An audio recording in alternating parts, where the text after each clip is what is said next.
Primeiro, terça-feira, o Vasco aguarda a reapresentação do lateral esquerdo Leandrinho, cria das categorias de base do nosso Cruz Maltino. O jogador que estava emprestado ao Al-Shabaab Ali, clube da Arábia Saudita, né, onde ele atuou, se destacou e tinha no empréstimo opção de compra, mas inicialmente o Al-Shabaab não tem condições financeiras de arcar com o custo da compra do jogador. Então, diante disso, né, o Leandrinho retorna ao Vasco da Gama, será reintegrado ao grupo Cruz Maltino. A opção de compra que havia no contrato era bem alta.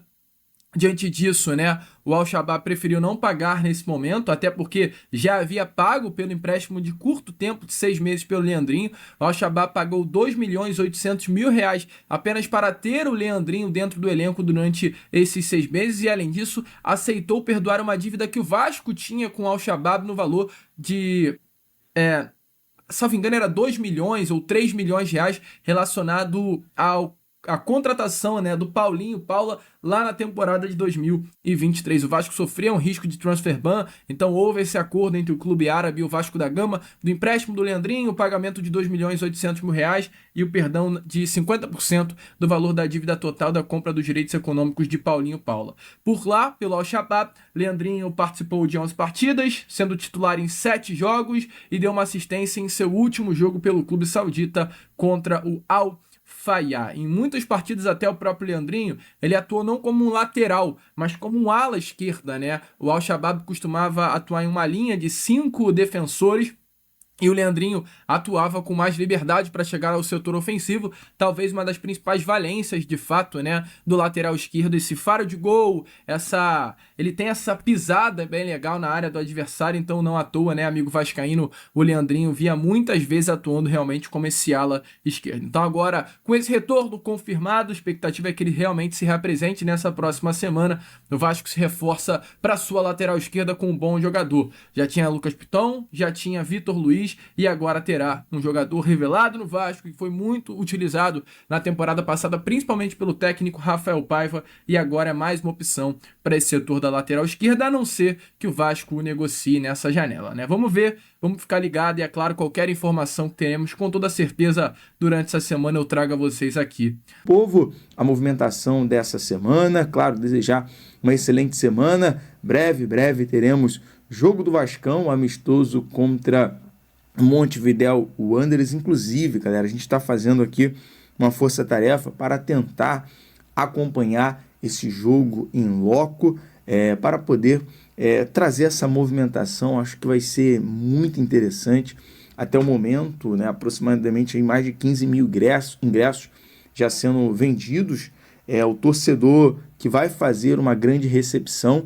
Inclusive, alô torcedor de Natal. Uma excelente informação para o torcedor off-Rio, torcedor do Rio Grande do Norte.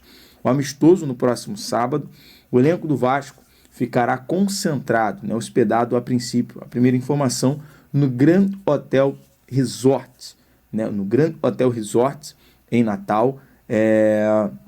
E, claro, merece uma linda recepção, uma linda festa. Eu acho que esse amistoso, por mais que seja um clube uruguaio, essa recepção calorosa do torcedor nordestino, do torcedor off-Rio, ela é essencial para dar motivação, para dar confiança e o Vasco seguir bem na temporada. Tenho certeza que vocês serão muito pé quentes nesse amistoso e vai dar muita sorte para o Vasco aí nessa temporada. Então, galera, vamos ficar ligados, fazer aquela mega festa, aquela mega cobertura.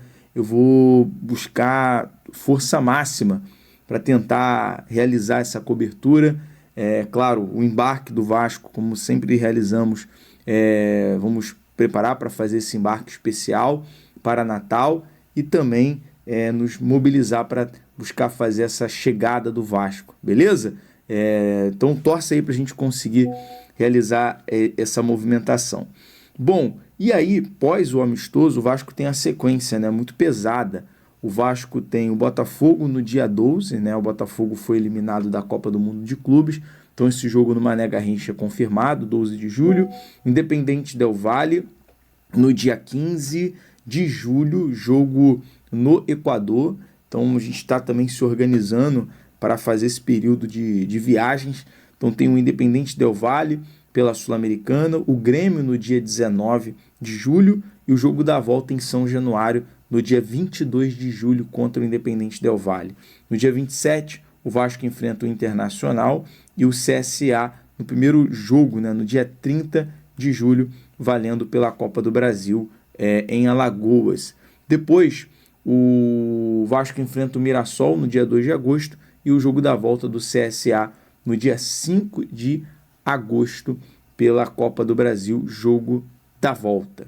Bom, 8 jogos em 25 dias. Então, para quem estava com saudade, né, com certeza o torcedor com muita saudade de acompanhar os jogos do Vascão, teremos 8 jogos aí pela frente, importantes demais, em 3 competições, mais um amistoso do próximo sábado. E com isso, né, com tudo, todavia, o mais importante agora, vamos tratar desse assunto, galera, porque essa semana houve reunião entre o Fernando Diniz, a Model, a diretoria do Vasco, e o próprio Fernando Diniz, a diretoria do Vasco e o novo diretor executivo Admar Lopes, em relação envolvendo reforços, né? Mais de 50 nomes sendo analisado, sendo preparado, e com isso a informação que nós temos é que o Vasco prioriza 3 reforços, um atacante de lado esquerdo, um atacante de lado direito e um primeiro volante, né? O atacante do lado direito, principalmente com a ausência do Ryan numa futura venda, ou até mesmo para ser convocado para a seleção para o Mundial Sub-20, e assim, de alguma forma, se o Vasco, não sei, eu quero saber a sua opinião, torcedor, se o Vasco de alguma forma tentar manter o Ryan, né, para esse período, porque é um dos principais jogadores hoje, eu acho que seria muito interessante. Mas com isso o Vasco já está se preparando para contratar um jogador à altura para essa reposição, né? Jogadores que vão chegar não apenas para ser substituição ou recomposição de elenco, mas também para chegar para ser titular. Esse é o objetivo do Vasco. Então, e aí entra esse assunto sobre volante. O Vasco, que nesse momento tem concorrências, obviamente, nessa lista de 50 jogadores aí avaliados, já trouxemos alguns nomes que surgiram, e existe um nome, volante, Thiago Mendes, que até agora, da parte do Vasco, recebeu a melhor proposta. Inclusive o GE confirmou essa informação. A princípio, um salário que seria de 1 milhão, acima de 1 milhão, 1,5 milhão, o Vasco conseguiu reduzir para 1 milhão, né? Tempo de contrato, oportunidade de mercado. Claro, apesar de ser um jogador tecnicamente considerado muito bom, 33 anos, experiente, tomara que o Vasco, fechando essa contratação, chegue bem fisicamente, mas a informação porque o Vasco fez a melhor proposta, porque nesse momento o jogador vem recebendo sondagens de clubes da Arábia Saudita, Europa e São Paulo, Corinthians, Inter, Cruzeiro e Atlético Mineiro. Mas de todos esses clubes, entre São Paulo, Corinthians, Inter, Cruzeiro e Atlético Mineiro e clubes da Arábia, o Vasco é que realizou até o momento a melhor proposta.